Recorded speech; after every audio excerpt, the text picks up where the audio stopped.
महोदय, अभी इस सदन में हमारे साथी गोखले जी द्वारा जो भारत के उस राज्य को रिप्रेजेंट करते हैं जो फाइन आर्ट्स और गरिमा में अपना एक उच्च स्थान रखता है, जिसे बंगाली भद्र लोक कहा जाता है, परंतु आज उस इनिशिएशन के साथ मुझे लगता है उस भद्रता के साथ जो क्रूर मजाक हुआ है उसके ऊपर बात करते हुए मैं पीड़ा के साथ अपना निवेदन प्रारंभ करता हूं। आज हम गृह मंत्रालय के विषय में चर्चा के लिए एकत्र हुए हैं और हमारी सरकार 26 मई 2014 को आने के बाद गृह मंत्रालय की टोन एंड टेनर में क्या परिवर्तन आया, इसे मैं सिर्फ दो वानगी में बताना चाहता हूं। 26 मई 2014 के बाद आप सबको ध्यान होगा, उससे पहले बीएसएफ जो कि गृह मंत्रालय के अंडर में आता है, पहले उधर से बहुत फायरिंग हुआ करती थी। उसके बाद पहली फायरिंग हुई तो मुझे याद है उस समय राजनाथ सिंह जी गृह मंत्री थे। यहां पे खबर आया कि साहब वहां से कहा जाता था फायरिंग हो तो सिर्फ व्हाइट फ्लैग दिखाना है। आपको पता है कि उस समय गृह मंत्रालय से संदेश गया बीएसएफ के डीजी को कि अब ये मोदी की सरकार है, अब व्हाइट फ्लैग नहीं दिखाया जाएगा, फायरिंग के ऊपर 4 गुना फायरिंग का जवाब दिया जाएगा। और आप सबने देखा होगा पिछले 10 सालों में सीमा पर फायरिंग में शांति आ गई है। दूसरा उदाहरण देना चाहता हूं, जब हमारी सरकार आई 26 मई 2014 को, उस समय अभी आईबी का उल्लेख हुआ जो गृह मंत्रालय में आती है, इंटेलिजेंस ब्यूरो, उसके चीफ श्री आसिफ इब्राहिम थे जो कांग्रेस पार्टी के शासनकाल में आईबी चीफ बने थे। वैसे तो हम किसी भी अफसर को धर्म जाति के आधार पर नहीं देखते, पर उस समय इस बात का प्रचार किया गया था कि देखिए एक मुस्लिम अधिकारी को आईबी का चीफ बनाया गया। परंतु आज तक का भारत का इतिहास है, जब कोई सरकार बदलती है तो आईबी चीफ 1 महीने से ज्यादा नहीं रहता है। परंतु श्री नरेंद्र मोदी जी की सरकार में श्री आसिफ इब्राहिम का 8 महीने का कार्यकाल था और उन्होंने उसे 8 महीने का कार्यकाल पूरा किया। याद रखना चाहिए कि मोदी जी के कार्यकाल का पहला आईबी चीफ मुस्लिम समाज से था। यह दर्शाता है कि हम समाज के वर्गों को डर पैदा करके साथ में नहीं लेना चाहते, विश्वास पैदा करके साथ में लेना चाहते हैं। आज हमारे गृह मंत्री आदरणीय अमित शाह जी गुजरात का प्रतिनिधित्व करते हैं, प्रधानमंत्री जी उत्तर प्रदेश से प्रतिनिधित्व करते हैं। सभापति जी, यह संयोग भारत के इतिहास में 3 बार बना है। पहली बार जब सरदार पटेल गुजरात से थे और पंडित नेहरू उत्तर प्रदेश से थे तो स्वतंत्रता का काल था। दूसरी बार लाल कृष्ण आडवाणी जी गृह मंत्री थे और अटल बिहारी वाजपेयी जी उत्तर प्रदेश से थे, तब भारत ने 21वीं सदी में प्रवेश किया था। आज जब अमित शाह जी गुजरात से हैं और मोदी जी यूपी से हैं, तो भारत ने अमृत काल में प्रवेश किया है। अर्थात मैं कह सकता हूं काल के कपाल पर, भारत के भाल पर कुछ तो नया होने वाला है और कुछ ना कुछ तो नया हुआ है, उसे आज समझने की जरूरत। अब मैं बताना चाहता हूं कि गृह मंत्रालय ने इस दरमियान किस किस प्रकार से कार्य किए। मैं 3 प्रकार के कार्य बताना चाहता हूं। एक, वो कार्य जो पिछली सरकारें भी कर रही थी, वो हमने करके दिखाया। दूसरा, वो कार्य जो पिछली सरकारें कर ही नहीं सकती थी, सोच नहीं पाई, वो करके दिखाया। और तीसरे वो कार्य हैं जिसपे पिछली सरकारों ने एड़ी चोटी का जोर लगा दिया कि नहीं हो सकते, वो भी करके दिखाया। पहली श्रेणी में वो कार्य हैं, यानी मैं मानता हूं दूसरी सरकारों ने भी प्रयास किया होगा कि आतंकवाद की घटनाएं कम हो और अपराध की घटनाएं कम हो। तो मैं बताना चाहता हूं आतंकवाद की जो कुल घटनाएं जून 2004 से 14 के बीच में 7214 थी, जो 14 से 2024 के बीच में 2240 है, 69% की कमी आई है। कुल मृत्यु जो नागरिकों की और सिक्योरिटी फोर्सेस की होती थी उसमें 68% की कमी आई है। नागरिकों की जो मृत्यु होती थी उसमें 81% की कमी आई है। सिक्योरिटी कोर्सेस में जो फोर्सेस की जो मृत्यु होती थी उसमें 46% की कमी आई है। और मैं एक महत्वपूर्ण बात बताना चाहता हूं, स्टोन पेल्टिंग के इंसिडेंसेस 2010 में 2654 थे, अब 0 हैं। ऑर्गेनाइज हड़ताल 0 है, स्टोन पेल्टिंग 0 है, स्टोन पेल्टिंग में जख्मी होने वाले 0 हैं। सभापति महोदय, पत्थर पड़ने के दौर खत्म हो गया, मगर अगर किसी की अकल पे पत्थर पड़ा हो तो उसे बदला हुआ नजारा नहीं दिखाई पड़ता। इसलिए मैं कहना चाहता हूं चश्मा उतारो फिर देखो यारो, दुनिया नई है चेहरा पुराना। महिला सुरक्षा के लिए एक अलग प्रभार बनाया गया। 2018 में इंटीग्रेटेड हेल्पलाइन बनाई गई और 181 हेल्पलाइन को राज्यों और केंद्र शासित प्रदेशों के साथ जोड़ा गया। फोरेंसिक को मजबूत करने के लिए प्रदेश में डीएनए विश्लेषण और साइबर फोरेंसिक की लैब्स भी बनाई गई। मॉडर्नाइजेशन करने के लिए 80 करोड़ की एक अलग मंजूरी दी गई। फोरेंसिक इकोसिस्टम को बेहतर बनाने के लिए 7 नई फोरेंसिक प्रयोगशालाएं बनाने की बात हुई, और जिसमें यूपी, बिहार, उड़ीसा, राजस्थान, छत्तीसगढ़, तमिलनाडु और केरल में, और इसके अतिरिक्त पुणे, गुवाहाटी, भोपाल और कोलकाता की लैब्स को और इंप्रूव करने का कार्य किया गया। ये वो कार्य हैं जो पिछली सरकारों ने सोचा नहीं था वो कर पाए। मैं उदाहरण देना चाहता हूं। एक है सीएए का उदाहरण अभी हमारे साथी ने दिया। मैं याद दिलाना चाहता हूं, इसी संसद में एक वो दौर था जब इनकी नेता ममता बनर्जी जी ने भारत के इतिहास में इकलौती बार जब चेयर के ऊपर फाइल फेंकी थी, किस बात को लेकर कि बांग्लादेशी घुसपैठियों के बारे में चर्चा करने का मौका नहीं दिया जा रहा है। और आज मैं कहना चाहूंगा कितना बड़ा बदलाव दिखता है कि जिन लोगों ने इतना बड़ा कार्य किया था वो आज कितना पीछे हट गए। इसे कहते हैं कि वक्त के साथ इंसान कैसा बदलता है। सीए पे मैं कहना चाहूंगा, सीए गृह मंत्रालय का विषय है, नागरिकता, और ये एक संसद के द्वारा पारित कानून था, परंतु राज्य विधानसभाओं ने उसके खिलाफ प्रस्ताव पारित कर दिया। यह सरासर कानून का उल्लंघन था, सरासर संविधान का उल्लंघन था, और मैं कह सकता हूं इसके द्वारा संविधान खतरे में था। दूसरा मैं उदाहरण देना चाहता हूं, यूएपीए का चेंज किया गया, यानी अब केवल एक संगठन आतंकवादी नहीं होगा, कोई व्यक्ति आतंकवादी होगा तो उसको भी आतंकवादी माना जाएगा। एनआईए एक्ट में आतंकवाद की परिभाषा स्थापित की गई। मृत्यु दंड पर यह संशोधन किया गया कि क्षमा याचना केवल संबंधित व्यक्ति ही कर पाएगा, दूसरा नहीं कर पाएगा। आपदा के लिए विशेष धनराशि की व्यवस्था की गई, और नक्सलवाद को समाप्त करने में अभूतपूर्व सफलता हमें मिली है। अभी दिसंबर के महीने में हमारे गृह मंत्री अमित शाह जी नक्सलवाद प्रभावित क्षेत्र में सीआरपीएफ के कैंप में पूरी रात गुजार कर आए हैं। जो लोग ये कहने का प्रयास करते हैं कि इसको डर और किससे वो, उससे उनको समझने का प्रयास करना चाहिए। अब वो दौर चले गए सभापति महोदय। मुझे याद है 6 अप्रैल 2010 को दंतेवाड़ा में 76 सीआरपीएफ के जवान शहीद हो गए थे, और उसके बाद ऐसे समाचार आते थे कि देश के कुछ विश्वविद्यालयों में शहीद जवानों के प्रति नहीं, नक्सलवादियों के समर्थन में कार्यक्रम हो रहे थे। वो दौर अब समाप्त हो गया। अब तीसरी श्रेणी में बताना चाहता हूं, वो काम आते हैं, किए हैं गृह मंत्रालय ने, जो पिछली सरकारें कहती रही कि ये नहीं हो सकता, नहीं हो सकता, वो करके दिखाया। धारा 35A, धारा 370। मैं कह सकता हूं जब सरदार पटेल गृह मंत्री थे, राज्यों का महकमा उनके पास था, वो कश्मीर की कसक जो रह गई थी, वो कसक अगर आज समाप्त हुई है तो अगस्त 2019 में अमित शाह जी के शासनकाल में वह समाप्त हुई है। मैं कहना चाहता हूं, श्यामा प्रसाद मुखर्जी जी ने पहला बलिदान दिया था रावी के तट पर। 26 जनवरी 1930 को कांग्रेस के लाहौर अधिवेशन में स्वराज्य की शपथ ली गई थी, पर वो शपथ अधूरी रह गई थी। तो सरदार पटेल के दिल में कसक थी, श्यामा प्रसाद मुखर्जी जी का बलिदान था, और अटल जी के दिल में वेदना थी। उन्होंने कहा था 15 अगस्त का दिन कहता आजादी अभी अधूरी है, सपने सच होने बाकी हैं, रावी की शपथ न पूरी है। परंतु वो शपथ किसने पूर्ण की? प्रधानमंत्री श्री नरेंद्र मोदी जी के नेतृत्व में हमारे वर्तमान गृह मंत्री श्री अमित शाह जी ने उसको पूरा किया। और इसी के साथ मैं एक पंक्ति में कहना चाहूंगा, इतना बड़ा परिवर्तन भारत के इतिहास में आया कि अपनी सरकार की तरफ से और प्रधानमंत्री जी की तरफ से कि दर्द की रात गई, गम के जमाने भी गए, और मोदी जी के हिम्मत से कई दाग पुराने भी गए। इसके अलावा जो कश्मीर में बड़ा परिवर्तन आया, मैं एक उदाहरण बताना चाहता हूं। अभी हमारे साथी ने डर का उल्लेख किया, तो मैं बताना चाहता हूं 10 सितंबर 2024 को भारत के पूर्व गृह मंत्री सुशील कुमार शिंदे जी का बयान था कि मैं गृह मंत्री के रूप में जाता था तो डल लेक में मैं गृह मंत्री के रूप में होता था, और डर के मारे उनकी क्या हालत होती थी, वह शब्द संसदीय नहीं है। तो मैं अपनी स्वरचित पंक्ति में कहना चाहूंगा, हमारे साथी सब समझ जाएंगे कि लहूलुहान थी घाटी और झेलम डरी हुई थी, खामोशियां रातों की दिन में भरी हुई थी, और दहशत का था वो आलम कि डल लेक घूमने में गृह मंत्री के पग के नीचे धरती फटी हुई थी। और आप समझिए आज हमारी स्थिति यह है कि हमारे गृह मंत्री वो हैं जिनको देखकर आतंकवादियों की छाती फटने लगती है, और आतंकवाद के समर्थन करने वालों के छाती में दर्द होने लगता है। सभापति जी, मैं कहना चाहता हूं, उनकी सरकार और हमारी सरकार में यह अंतर था जो भारत की परंपरा में है।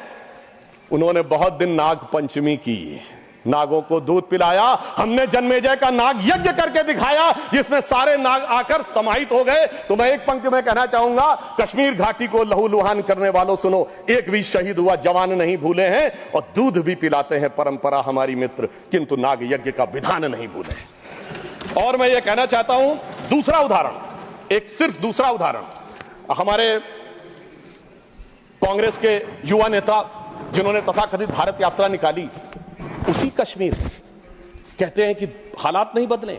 इस पूरे देश ने वो दृश्य देखा जब भैया और बहन दोनों सुरक्षित वातावरण में मधुर मनोभावों के साथ बर्फ के गोले के साथ खेलते नजर आ रहे थे। और ये वही कश्मीर था जहां उनके गृह मंत्री के पैर के नीचे धरती फटी जा रही थी। इतना बड़ा बदलाव भी दिखाई नहीं पड़ता। मैं पूछना चाहता हूं मेरे भाई कि अगर आप ये कहना चाहते हैं वही कश्मीर था जहां ऐसा इसके झंडे दिखाई पड़ते थे, जहां पाकिस्तान जिंदाबाद के नारे दिखाई पड़ते थे, वहां पर अगर आरजी और पीजी दोनों एक साथ सुरक्षित थे, एसजी भी खुश रही होंगी, मुझे लगता है जीजा जी को भी खुशी का एहसास होना चाहिए। मैंने किसी का नाम नहीं लिया है। और इसके लिए गृह मंत्री जी को साधुवाद देना चाहिए कि कश्मीर में इतना बड़ा बदलाव देखने को मिला है, कम से कम इतना तो करना चाहिए। और मैं अपने साथियों से कहना चाहूंगा जो उनके नेता बोलते हैं डरो मत, हकीकत का सामना करो कि कितना बदलाव आया है, इसको स्वीकार करो, डरो मत। डरने का काम देश के विरोधियों के लिए छोड़ दो हमारी सरकार ने। इसके अलावा हमारी सरकार के समय में इंडियन पैनल कोड को भारतीय न्याय संहिता के रूप में जो बदलाव किया गया वो एक महत्वपूर्ण बात है। परंतु मैं सभापति महोदय यह भी बताना चाहूंगा कि जब भी किसी चीज की तुलना हो तो तुलनात्मक होनी चाहिए। जब हमारी सरकार आई और गृह मंत्रालय का दौर आया तो उस जमाने में क्या अंतर था सिक्योरिटी में और आज क्या बड़ा अंतर है। राष्ट्रीय सुरक्षा सबसे प्रमुख दायित्व है। जैसा कि हमारे साथी ने कहा, लॉ एंड ऑर्डर तो स्टेट का सब्जेक्ट है, पर राष्ट्रीय सुरक्षा गृह मंत्रालय की बात मैं पूछना चाहता हूं। हमारी सरकार आने से पहले दिल्ली में धमाके नहीं होते थे क्या? मुंबई में नहीं होते थे? चंडीगढ़, गुवाहाटी, लखनऊ, फैजाबाद, जयपुर, नागपुर, हैदराबाद, कौन सा ऐसा शहर का जहां धमाके नहीं होते थे? चलती ट्रेन में धमाके, चलते बस में धमाके, लोकल ट्रेन में धमाके, और लिखा रहता था बस अड्डे पे धमाका, रेलवे स्टेशन पे धमाका, लिखा रहता था छूना नहीं, धमाका हो जाएगा। मगर इसके बावजूद आज वो केवल दक्षिण कश्मीर के 4 जिलों तक सीमित हो गया है। इसके बावजूद इतना बदला हुआ नजारा नजर नहीं आता है। यह दर्शाता है कि कितना पूर्वाग्रह की दृष्टि है। और यह भी मैं बताना चाहता हूं, इस सरकार, पिछली सरकार के शासनकाल में जांच के अंदर किस प्रकार का कार्य हुआ, मैं 2 चीजों का उदाहरण देना चाहता हूं। समझौता एक्सप्रेस केस दुनिया के इतिहास का इकलौता केस होगा कि पहले वहां सरकार जांच कर रही थी कि पाकिस्तान ने कराया, अचानक यू टर्न ले लिया और तथाकथित हिंदू आतंकवाद पे आ गए। किस आधार के ऊपर? आरोपी के रूप में असीमा आनंद जी का जेल में इंटरव्यू। मैं पूछना चाहता हूं जेल में इंटरव्यू कैसे हुआ? बजाय इंटरव्यू लेने वाले पे कार्रवाई होने के पुलिस के सामने दिया गया बयान एडमिसिबल नहीं होता है और इंटरव्यू के आधार के ऊपर चेंज कर दिया। जबकि डेविड कोलमैन हेडली की तीसरी पत्नी फौजिया का अमेरिका में दिया इंटरव्यू है जिसमें सीधे सीधे उसने कहा कि यह पाकिस्तान का इन्वॉल्वमेंट था। दूसरा उदाहरण देना चाहता हूं, इशरत जहां केस। यह दुनिया के इतिहास में इन्वेस्टिगेटिव एजेंसी में एक अद्भुत उदाहरण होगा कि पहले भारत की आईबी और सीबीआई दोनों कह रही थी कि इशरत जहां आतंकवादी है, फिर अचानक सीबीआई ने स्टैंड चेंज कर दिया और कहा वो आतंकवादी नहीं है। मगर सभापति महोदय, आईबी चीफ कहते रहे कि वो आतंकवादी है। यानी ऐसा विचित्र उदाहरण था कि एक ही सरकार की 2 एजेंसी एक दूसरे के खिलाफ बोल रही थी। और जब हमारी सरकार आई और वो हलफनामा बदलने का आधार पूछा गया तो सभापति महोदय फाइल गायब थी। यह दर्शाता है कि सिक्योरिटी का किस प्रकार से मजाक उड़ाया गया। 26/11 का हमला हाफिज सईद ने कराया, यह इनकी सरकार मानती थी, मगर हमारे कई सम्मानित नेता उस तरफ बैठे हैं जो कहते थे आरएसएस ने कराया। सिक्योरिटी का जिस प्रकार का मजाक इनकी सरकार में उड़ाया गया है, यह दर्शाता है कि वो सिक्योरिटी किस प्रकार की थी। मुझे समझ में नहीं आ रहा था कि वो लोग जो अपने जमाने में क्या कहते थे कि इशरत जहां बेटी है, याकूब मेनन की जुडिशियल किलिंग हुई है, अफजल हालात का मारा है, जाकिर नायक शांति का मसीहा है, ओसामा जी हैं, हाफिज साहब हैं। इस हालात के बाद क्या होना था? मैं पूछना चाहता हूं, ये डर के बोल रहे थे या प्रेम से बोल रहे थे? या आपकी मोहब्बत की दुकान के सरमाएदार थे या मोहब्बत की दुकान के खरीदार थे? और मैं सिर्फ अब 2 स्टेटमेंट कोट करना चाहूंगा उस सरकार की हालत के लिए। 20 जनवरी 2013 को तत्कालीन गृह मंत्री सुशील कुमार शिंदे जी ने जयपुर में वक्तव्य दिया कि आरएसएस के कैंप्स में टेरर ट्रेनिंग की जाती है। और जब सुषमा स्वराज जी ने आके सदन में पूछा, गृह मंत्री ने अपना बयान वापस ले लिया। सोचिए, इस प्रकार का मजाक भारत की सुरक्षा के साथ कभी सुनाई नहीं पड़ता। और 14 जुलाई 2011 को कांग्रेस के एक चिर युवा नेता जो चिर क्रोधित और चिर आक्रोशित रहते हैं, उन्होंने एक वक्तव्य दिया था, but terrorism is something that is impossible to stop all the time. यानी हमेशा के लिए आतंकवाद को रोकना मुमकिन नहीं है। सभापति महोदय, जिस सरकार का चाल चलन ऐसा था, उसके हालात में रोकना मुमकिन नहीं था, पर आज मोदी जी की सरकार है तो मोदी है तो मुमकिन है, वो हमने करके दिखाया। मैं दूसरा बताना चाहता हूं उदाहरण। एक दौर था जिस जमाने में 26/11 हमले के बाद से पहले 2007 में आंतरिक सुरक्षा के लिए नीति क्या थी? हवाना में जाके यह कहा कि पाकिस्तान आतंकवाद से पीड़ित देश है। यह भारत सरकार का ऑफिशियल स्टेटमेंट था। 26/11 के हमले के केवल 9 महीने बाद जुलाई 2009 में शर्म एल शेख में ज्वाइंट डिक्लेरेशन में बलूचिस्तान का उल्लेख आया और यह कहा गया टेरर के अटैक से टॉक्स प्रभावित नहीं होंगी। मगर सभापति महोदय, जो हमारी सरकार आई तो हमने कहा टेरर के साथ टॉक्स नहीं होंगी। और जब से मोदी जी की सरकार आई है, हमने इस बात को बिल्कुल साफ साफ कर दिया है। और इसीलिए पिछले 11 साल ऐसे जब कोई औपचारिक द्विपक्षीय वार्ता नहीं हुई, सभापति महोदय, क्योंकि जब से हमारे गृह मंत्री जी आए हैं, हालात में जानते क्या बदलाव आया है? उस जमाने में शांति के कबूतर उड़ा करते थे, अब गुरु गोविंद सिंह जी के बाज उड़ते हैं। और जिसे हम अपने लखनऊ की भाषा में कहते हैं कि अम्मा मियां वो दिन लद गए जब उस्ताद लल्लू खा फाख्ते उड़ाया करते थे। और अब वो बदलाव ये देखने को मिला है। ये लोग तो वो हैं सभापति महोदय, जिन्हें भारत इतना कमजोर चाहिए था, किसी संसद भवन की छत के ऊपर जो शेर बने हैं उसके लिए लोग गए थे कोर्ट में कि शेर ज्यादा आक्रामक दिख रहे हैं। यानी इन्हें शेर बिल्ली जैसे चाहिए थे, बिल्ली जैसे नहीं, भीगी बिल्ली जैसे चाहिए थे। परंतु शायद ये भूल गए कि हमारे प्रधानमंत्री जी और गृह मंत्री जी गुरु गोविंद सिंह जी से भी प्रेरणा लेते हैं, शिवाजी महाराज से भी प्रेरणा लेते हैं, महाराणा प्रताप से भी प्रेरणा लेते हैं। और उनकी तरफ से हमारी नीति के लिए कहना चाहूंगा कि मन में है धैर्य और तन में प्रचंड शौर्य, बन चंद्रगुप्त मौर्य प्रलय मचाएंगे। और महाराणा और शिवा की संतति कहाते हम शीश कट जाए भले झुकने ना पाएंगे। और बार बार छेड़िए ना भारत स्वाभिमान को, अन्यथा बाद में बहुत पछताएंगे। सौगंध मां भवानी की उठेगी ललकार, जब आपके घरों पे चील कौवे मंडराएंगे। और ये आपने देखा, ये बालाकोट में भी दिखा, ये सर्जिकल स्ट्राइक में भी दिखा। पर तब हमारे विरोधी क्या कहते थे? आदमी मरे थे कि कौवे मरे थे, पेड़ गिरी थी कि बिल्डिंग गिरी थी। इस प्रकार के मजाकिया बात करने वाले लोगों को मैं बताना चाहता हूं कि भारत की व्यवस्था, अभी एक विषय का उल्लेख आया हमारे साथी ने, मैं एक बात पूछना चाहता हूं। वोटर डुप्लीकेशन की बात हमारे विरोधी उठाते हैं। मैं कहना चाहता हूं, अगर वोटर डुप्लीकेशन की बात करना चाहते हो तो पहले सिटीजनशिप डुप्लीकेशन तो क्लियर कर लीजिए। क्यों नहीं एनआरसी के लिए हां बोल देते हैं, उसके बाद यह मुद्दा ही खत्म हो जाएगा। भाई, जब आप कह रहे हैं कि वोटर्स को लेकर आपके मन में संदेह है तो एक बार एनआरसी करवा दीजिए, दूध का दूध पानी का पानी। मगर सभापति महोदय, एनआरसी क्यों नहीं करानी है? उसका कारण यह है कि पिछले चुनाव में सबसे बड़ी जीत कहां पे हुई है? असम की धुबरी सीट पे कांग्रेस के नेता रकीबुल हसन 10,25,000 से जीते हैं। और असम के जो हमारे साथी यहां बैठे होंगे, धुबरी को मिनी बांग्लादेश कहा जाता है। तो इसलिए एनआरसी नहीं करानी है, मगर डुप्लीकेशन का मुद्दा उठाना है। मैं पूछना चाहता हूं जो लोग इस विषय को उठाना चाहते हैं। सर, मैंने तो बोला ही नहीं, मैंने तो सिर्फ ये तारीफ की वो जीते हैं। I have just put up the facts and nothing personal. I have said he has got the biggest. Sir, हमने तो सिर्फ एक डाटा बताया है। Sudhanshu ji, take your seat. Honourable members, एक second, 1 second. Honorable members, my very extensive ruling is there that this House, the Council of States, is well within its rights to discuss conduct of any person, including member of that House. Not, I will look into it. Look here. 1 second. 1 second. Honorable HM.